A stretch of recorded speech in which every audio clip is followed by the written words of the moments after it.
Hello everyone, my name is Hamidreza Asemani. I'm a PhD candidate at Eastern Michigan University in Polymers and Coatings program. Today I'm presenting one of the most recent studies at Coatings Research Institute at EMU, which is related to development of dual curing thermoset materials obtained by a novel UV-initiated mechanism which is suitable for 3D printing applications. As you can see, common methods of 3D printing such as FDM or stereolithography, uh, they all are two of the typical methods in order to apply 3D printing materials using thermoplastic systems or applying layer by layer systems followed by UV irradiation, which is also called additive manufacturing.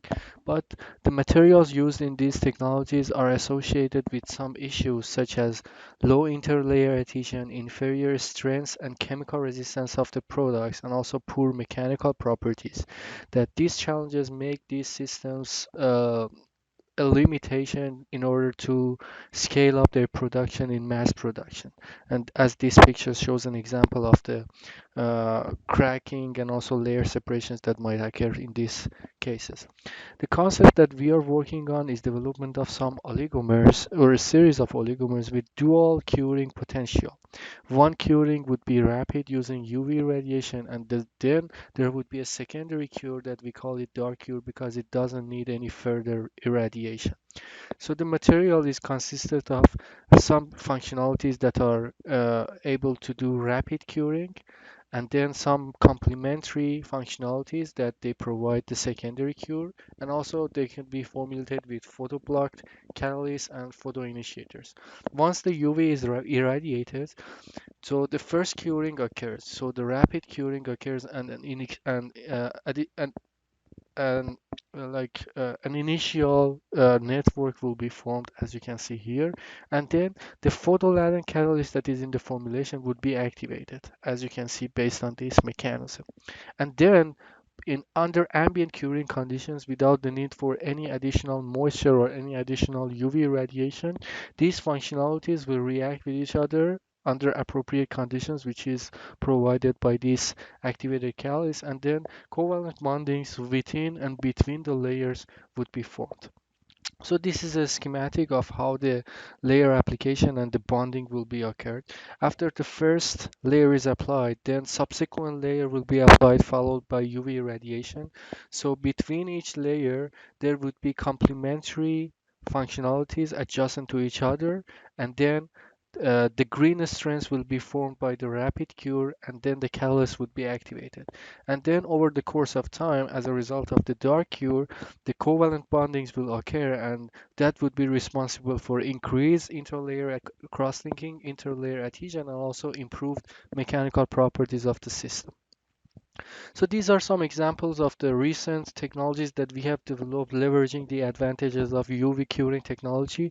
One example is development of sol-gel pretreatments, these organic inorganic hybrid systems on metal systems for corrosion protections using UV curing technology.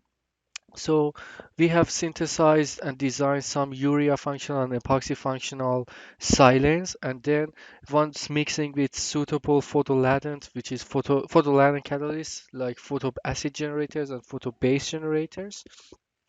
After UV irradiation, these silanes will be cured and condense to form SiOSi, very dense protective networks on the surface. And we have used FTIR technique in order to track the curing of them, and we have found that by tracking the 1087 peak and using FTIR and also some gravimetrical technique, we have been able to characterize very high degree of curing using this UV initiated system. On the other hand, we have designed multiple systems with acetoacetate functionalities, which could be obtained by this reaction of polyols with acetoacetate functional materials. And these acetoacetate functionals, under appropriate conditions, they could be UV cured by using the Michael addition reaction of acrylates and acetoacetates in the presence of photo-based generators, or they can readily react with amine functional materials to have ambient curing systems. and their curing was also characterized using FTIR, and we found that the Michael reaction of acrylates and acetoacetates is predominant over the self-polymerization of acrylates, and they could effectively reduce the viscosity of these resins, making them able to be formulated for low VOC or no VOC type of materials. And also we have developed some hybrid systems consisting of two separate technologies, two separate chemistries using UV curing technologies, mixing the silent systems with two component isocyanates and formulating with photo-based generators and UV radiation to get this highly cross-linked network. So in order to have a proof of concept of what we are proposing, we have developed three different chemistries that each chemistry consists of one rapid cure systems such as acrylates and acetoacetates, and also silane, curing of silane, and then additional cross-linking technology has been added to each chemistry. It could be isocyanates to make a two-component systems, and also again adding isocyanates to some specifically designed oligomers that have both hydroxyls and acetoacetates. And the third chemistry is composed of a 1K system that has silence for rapid curing and reaction of acetoacetates and blocked amines as the secondary cure. So what we have made three chemistries. For each chemistry, Formula 1 is a formula that consists only the rapid curing system. And then in Formula 2, the secondary cure system has been added to the rapid cure system to see the effect of additional cross-linking to the properties uh, of the previously developed systems. And then three layers have been applied layer by layer on each other to simulate the additive manufacturing process of 3D printing with the total film thickness of 15 DFT. And then after 24 hours, different properties have been measured.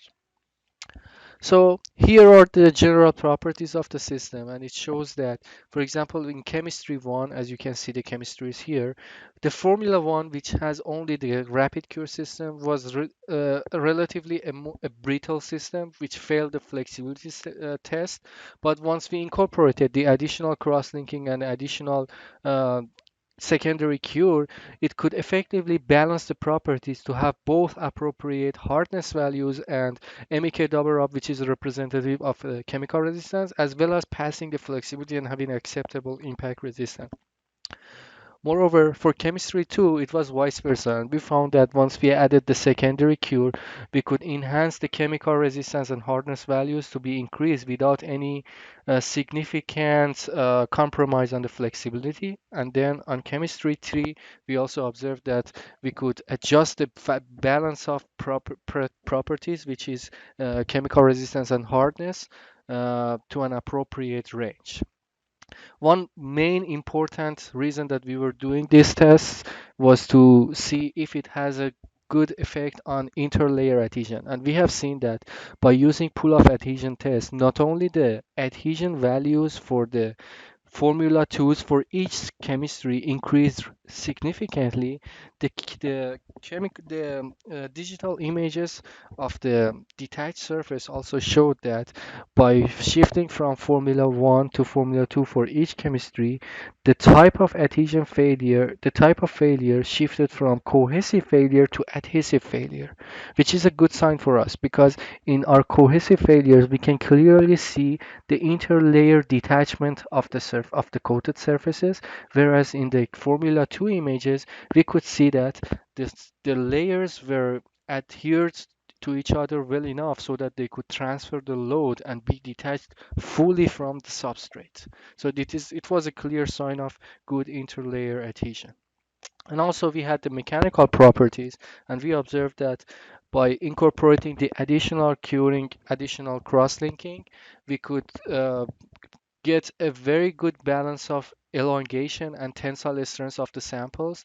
So when we started pulling off the systems in y direction using this Galdamini tensile tester, we could have a more than double the amount of elongation, such as from 56 to 114 in chemistry 2, and also a very brittle system to 64% elongation in chemistry 1. And also, in addition to that, we have improved tensile strength, which is very good sign of interlayer bonding between our applied layers. So as a conclusion, we have successfully developed a series of dual curing materials that they have the potential to be successfully used for additive manufacturing and 3D printing applications. And we could observe that they could provide us a very good balance of flexibility and hardness, and also significant enhancement in interlayer adhesion was kind of demonstrated using pull-off adhesion tests, as well as increasing mechanical properties such as elongation and tensile strength. Thank you so much for your attention. And in case you had any additional information, please reach out one of those emails. And I hope you had enjoyed it. Thank you.